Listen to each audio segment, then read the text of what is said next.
Aduh, nyambut gawe. Loh, ya ta?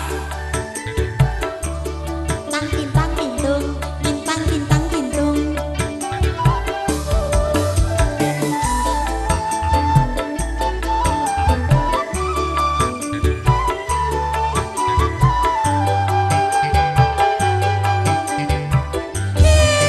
Buat aku kelingan ku pegare biyen tak golene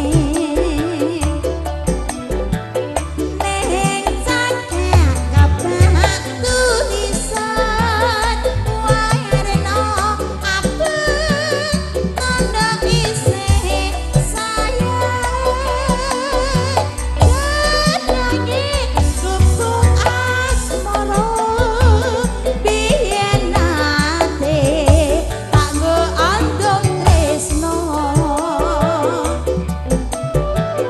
tanpa bantal tanpa kloso buat abadi kataman asmara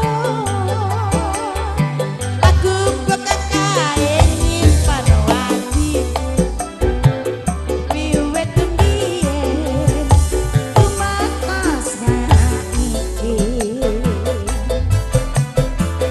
Gubuk kekae kabeh crita wayang wengi nganti gagrag rino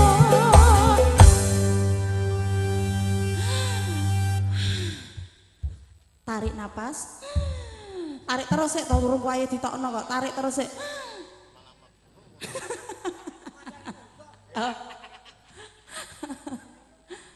Oh alah.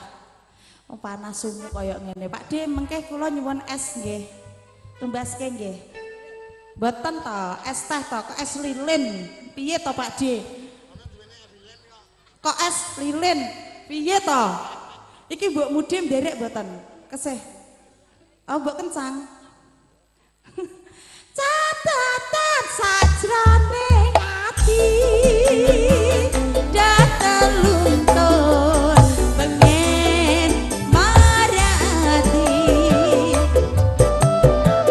aku kowe dadi garwa merkelere ning gubuk asmara aye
Iki mending nanggap Pak De Parjan wae to.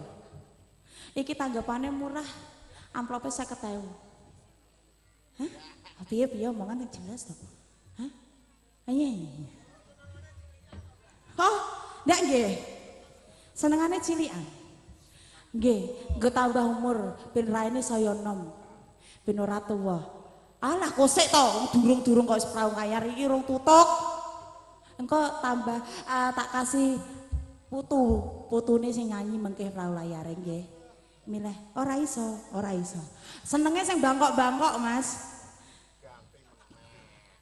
Catatan sajroning ati datang untuk bangin mana hati aku kowe dadi garwa mereka leren ning kubur asmara sampun mengke bakdo niki bakdo besang riyen nggih